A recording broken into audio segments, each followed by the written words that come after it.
आज 25 जुलाई को PF office ने एक बड़ा बदलाव कर दिया है, बड़ा सुधार कर दिया है और कुछ लोगों के लिए बड़ी मुसीबत भी हो गई है।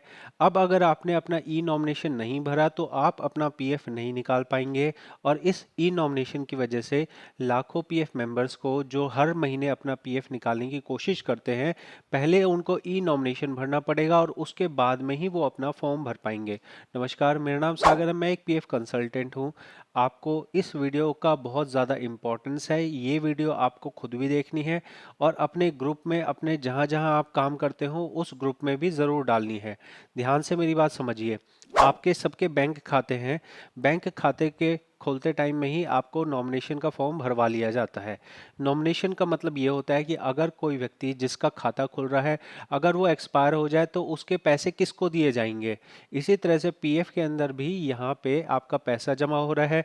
पैसे के साथ साथ आपके परिवार में अगर मान लीजिए कि मेंबर है वो मैरिड है, उनकी वाइफ को मंथली पेंशन मिलेगी, उनके बच्चे होंगे, बच्चों को भी बच्चों वाला पेंशन मिलेगा। साथ में ही अगर इंश्योरेंस का पैसा, अगर मेंबर जो है जॉब करते हुए एक्सपायर हो जाते हैं तो उन्हें इंश्योरेंस का पैसा मिलता है। तो ये सब पैसे देने किसको हैं, ये कैसे पता लगेगा पीएफ ऑफिस को। तो इस पता लगने के लिए नॉमिनेशन होना बहुत ज़रूरी होता है। और ज़्यादातर लोग जो मेरे पास कंसल्ट करने आते हैं उनमें से 80% लोगों का ई नॉमिनेशन भरा ही नहीं होता है। तो इसलिए पीएफ ऑफिस ने इसको बहुत सीरियसली लेते हुए कह दिया है कि अब हम आपको सिर्फ 5 दिन का टाइम देंगे। 5 दिन जब आप लॉगिन करोगे हम आपको बोल देंगे कि आपका ई नॉमिनेशन नहीं भरा हुआ, ई नॉमिनेशन भर लो। अगर आपने ई नॉमिनेशन नहीं भरा तो छठे दिन जब आप लॉगिन करेंगे उसके बाद आप अपना फॉर्म भरने की कोशिश करेंगे, हम आपको फॉर्म नहीं भरने देंगे, हम आपको पैसा निकालने नहीं देंगे। यहाँ एक तरह से ये कहा जाए तो जाती है, क्योंकि पीएफ निकालने की रिक्वायरमेंट जो है इसके अंदर कोई रोक टोक नहीं होनी चाहिए। नॉमिनेशन ना भरा हो तो क्या आपको बैंक वाला आपके खाते में पैसा डालने से मना कर सकता है, पैसा निकालने से मना कर सकता है? नहीं कर सकता है। लेकिन वहीं पे पीएफ ऑफिस इस तरह की रिस्ट्रिक्शन लगा रहा है कि नॉमिनेशन नहीं भरा तो पैसा नहीं निकालने देंगे। तो आप समझ लीजिए कि मैंने ये इसलिए कहा क्योंकि ये बहुत लोगों को प्रॉब्लम करेगा। यहाँ पे भारत के अंदर ना बहुत बड़ा देश है और यहाँ पे बहुत सारे गांव भी हैं, बहुत सारे कस्बे भी हैं। तो वहाँ पे लोगों को नहीं पता है कि ये क्या होगा, कैसे होगा। मेरी वीडियो यहाँ पे 7 करोड़ 8 करोड़ लोग नहीं देखेंगे। यहाँ सब लोगों को जानकारी नहीं है, इसलिए पीएफ ऑफिस को नॉमिनेशन के लिए प्रोत्साहन करना चाहिए। लेकिन इस तरह का रोक नहीं लगाना चाहिए था कि आप नॉमिनेशन नहीं करोगे तो फॉर्म ही नहीं भर पाओगे। ये अभी जो है आज ही आया है। सुबह सुबह मुझे कुछ लोगों ने मैसेज करके बताया तो मैंने ये देखा है। अब यहाँ देखेंगे तो बहुत बड़ी बात लिखी है कि 5 सक्सेसफुल लॉग इन डेज। मतलब मान लिया आज मैंने 25 तारीख को खोला, मेरे को एक दिन बता दिया गया आप नॉमिनेशन कर लो। फिर मैंने मान लो 30 तारीख को खोला, वो दूसरा अटेम्प्ट हो गया। फिर मान लो कि मैंने उसी दिन या अगले दिन मैंने, सेम डे में काउंट नहीं होगा। बोला जा रहा है कि कितने दिन आप खोल रहे हो। मान लो मैंने 25 को खोला, एक दिन हो गया। फिर 30 को खोला, 2 दिन हो गया। 30 को अगर मैं दोबारा खोलता हूँ तो वो सेम ही 2 ही दिन माने जाएंगे, ठीक है। तो हम मान सकते हैं कि अगर कोई व्यक्ति अचानक से अपना अकाउंट 6 महीने में एक बार खोलता है तो वो उस टाइम पे अपना फॉर्म भर पाएगा। लेकिन वहीं अगर वो 5 बार दिन किसी भी 5 दिनों में अपना अकाउंट खोल ले तो छठे दिन जब वो लॉगिन करेगा तो वो अपना पीएफ निकालने का फॉर्म नहीं भर पाएगा। भले ही उसने लॉगिन पहले जो किया हो वो किसी और काम से किया हो, बस चेक करने के लिए किया हो। तो यहाँ पे ये चीज़ देखने को मिल रही है। अब यहाँ पे ज़रूरी क्या है, ज़रूरी क्यों है आपके लिए ये जानना, तो ध्यान से मेरी बात समझ लीजिए। देखिए, मैंने जैसा आपको बताया कि नॉमिनेशन इसलिए ज़रूरी है क्योंकि यहाँ पे हम लोग नहीं कर पाते हैं नॉमिनेशन। तो हमें जो है किसी भी व्यक्ति को ये तो नहीं पता कि वो एक्सपायर कब होगा। तो यहाँ पे जो 3 बेनिफिट हैं, पीएफ का बेनिफिट, पेंशन का बेनिफिट और ईडीएलआई का बेनिफिट, ये तीनों बेनिफिट लेने के लिए मेंबर को बताना होता है कि उसका वारिस कौन है। बहुत सारे लोग ये गलती करते हैं, कोई एक्सपायर हो जाता है उसके बाद नॉमिनेशन करते हैं। जो जिसका पैसा है वो बताएगा कि उसको किसको देना है। उसके एक्सपायर होने के बाद नहीं बताया जा सकता कि ये वो उसको देना चाहता था, ठीक है। तो ध्यान से मेरी बात समझ लीजिए। अगर अब 90% लोग नॉमिनेशन भरते भी हैं तो गलत भरते हैं। मैं लोगों को कंसल्ट करता हूँ, मेरे पास एक्सपायर होने के बाद में उनके परिवार वाले आते हैं। तो जो मैं कह रहा हूँ वो मेरी बात बहुत ध्यान से सुन लीजिएगा। दो चार टिकटॉक रील कम देख लीजिएगा, इंस्टाग्राम रील कम देख लीजिएगा, ये लेकिन ये वीडियो पूरी देखिए, क्योंकि आपको नहीं पता है यहाँ पे 1-2 करोड़ नहीं, 50,000 करोड़ से भी ज़्यादा पैसा ऐसा है जो गरीब लोगों का पीएफ ऑफिस के पास पड़ा हुआ है, जो कोई लेने नहीं आ रहा। तो ये कौन नहीं लेने आ रहा है? ये वो लोग लेने नहीं आ रहे जिनका या तो डिटेल गलत हो गई है, या वो एक्सपायर हो गए हैं, या उनके पीएफ के रिकॉर्ड में कोई ना कोई ऐसी मिस्टेक है जिसकी वजह से वो पैसा नहीं निकाल पा रहे। तो यहाँ पे आप लोगों के साथ ऐसा ना हो, इसके लिए क्या ध्यान रखना है? नॉमिनेशन के कुछ नियम ध्यान रखने हैं, उसके बाद ही आपको नॉमिनेशन करना है। सबसे पहला नियम ये है कि नॉमिनी आप दो कंडीशन में बनाते हैं, या तो आप अनमैरिड हैं या आप मैरिड हैं। अगर आप मैरिड हैं तो आपके पास कोई चॉइस नहीं है, आपकी वाइफ ही आपके नॉमिनेशन में आ सकती है। आप ऐसा नहीं कर सकते हैं कि आपकी वाइफ है और वाइफ को नॉमिनी ना बना के आप अपने पेरेंट्स को नॉमिनी बनाएं, ऐसा नहीं हो सकता है। क्योंकि परिवार की कैटेगरी में आपके माता पिता को परिवार के अंदर नहीं माना गया है। नियम के हिसाब से अगर कोई मैरिड हो गया तो उसकी वाइफ और उनके बच्चे ही नॉमिनी हो सकते हैं। दूसरी चीज मैं कहता हूं कि मान लिया कि आप मैरिड हैं, अगर मान लिया कि मैरिड व्यक्ति एक्सपायर हो जाता है, तो क्या उसकी वाइफ का अधिकार होगा? बिना नॉमिनेशन के भी मैं कह रहा हूं, तो 100% वाइफ का ही अधिकार होगा, पेरेंट्स का कोई अधिकार नहीं होता है। अब मैं बात करता हूँ अनमैरिड की। अगर अनमैरिड हैं तो आप किसी को भी अपना नॉमिनी बना सकते हैं।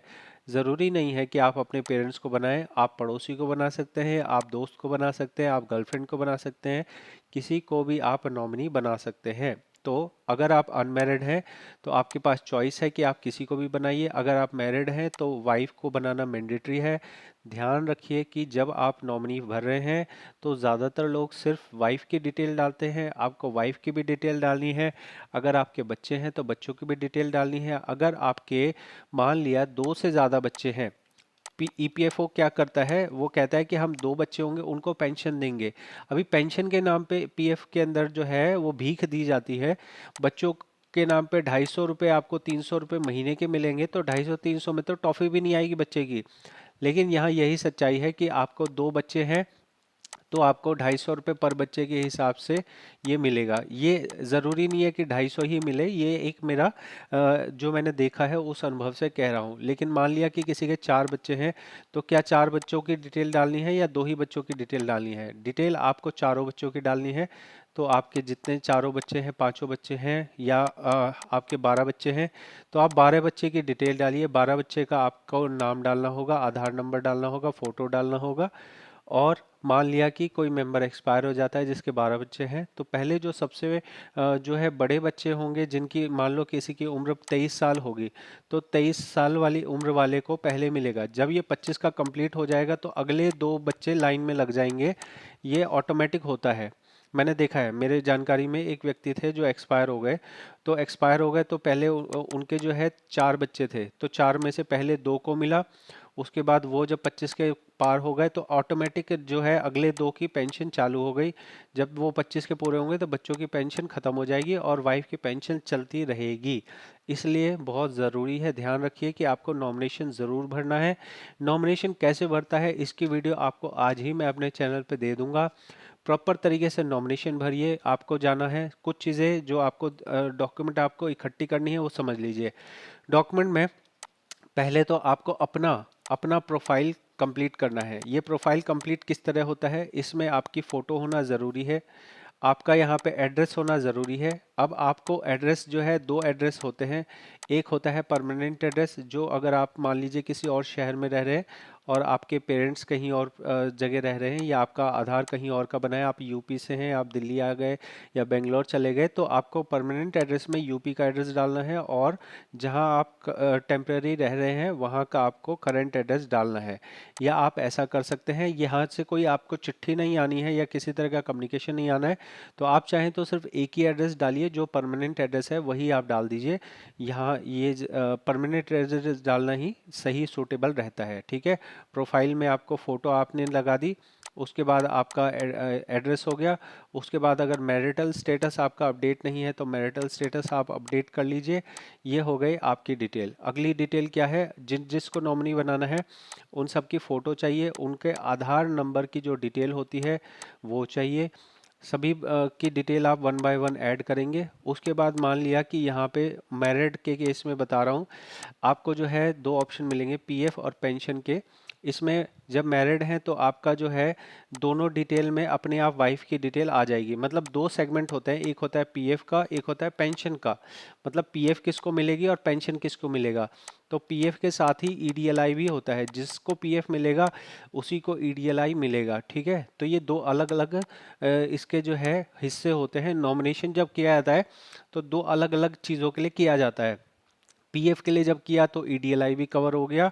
ईडीएलआई मतलब इंश्योरेंस का जो 2.5 लाख मिलना है, 2.5 लाख से 7 लाख मिलना है, वो किसको मिलना है, वो उसी को मिलेगा जिसको पीएफ मिलेगा।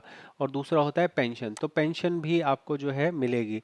अब यहाँ पीएफ और ईडीएलआई की जब बात की जाती है तो आप मान लिए कि आपकी वाइफ हैं और आपके मान लीजिए कि दो बच्चे हैं, तो आप यहाँ पे परसेंटेज डिसाइड कर सकते हैं कि किसको कितना मिलेगा। तो मेरे अंदाजे से, मेरे अनुमान से, अगर आपको बच्चों की डिटेल डालनी है तो अगर दो बच्चे हैं तो 1% बच्चों के अकाउंट में रखिए और 98% वाइफ के अकाउंट में रखिए। क्या होगा कि वाइफ के अकाउंट में जाएगा तो एक तरह से मिल ही जाएगा, लेकिन बच्चों के अकाउंट में क्या होता है, अगर बच्चे छोटे होते हैं तो उनका अकाउंट की एक लिमिट होती है कि कितने पैसे उनके जमा हो सकते हैं, फिर उनके बच्चों के अकाउंट में से पैसा निकालना भी मुश्किल होता है। इसलिए मेरा जो, मैंने देखो, मैं क्या होता है, मैं ज़ीरो को भी जानता हूँ और मैं 100 को भी जानता हूँ, तो मुझे पता है कि आफ्टर एक्सपायर होने पे किस तरह मेंबर को प्रॉब्लम होती है, उसके परिवार को क्या क्या तकलीफ़ें होती हैं। तो इसलिए मैं आपको कह रहा हूँ कि वाइफ को बताइए 98%, बच्चों को बनाइए 1%। बच्चों को डालना ज़रूरी है, बच्चों को नहीं डालोगे तो उन्हें पेंशन वाला बेनिफिट नहीं मिलेगा। अगर मानो कि बच्चा, मान लो कि बच्चा 6 साल का है, 6 साल से 25 साल की बात करते हैं, तो यहाँ पे अपने को अगर मान लो कि 250 रुपये भी मिल रहे हैं तो 250 गुना में 12 महीने हो गए और गुना में यहाँ पे हमारा लगभग 19 साल हो गए। तो ये 19 साल में जितना भी मिलेगा वो एक एडिशनल ही है, इसको छोड़ना क्यों है। इसलिए बच्चों की डिटेल ज़रूर डालनी है, बहुत बहुत। तो ये कंप्लीट जानकारी मैंने आपको दी है इस अपडेट के बारे में। ये अपडेट इसलिए बताना ज़रूरी था बड़ा, क्योंकि इससे बहुत लोगों को नुकसान होता है। बहुत लोग जो है अगर एक्सपायर हो जाते हैं तो उनके परिवार वाले इधर उधर भटकते रहते हैं।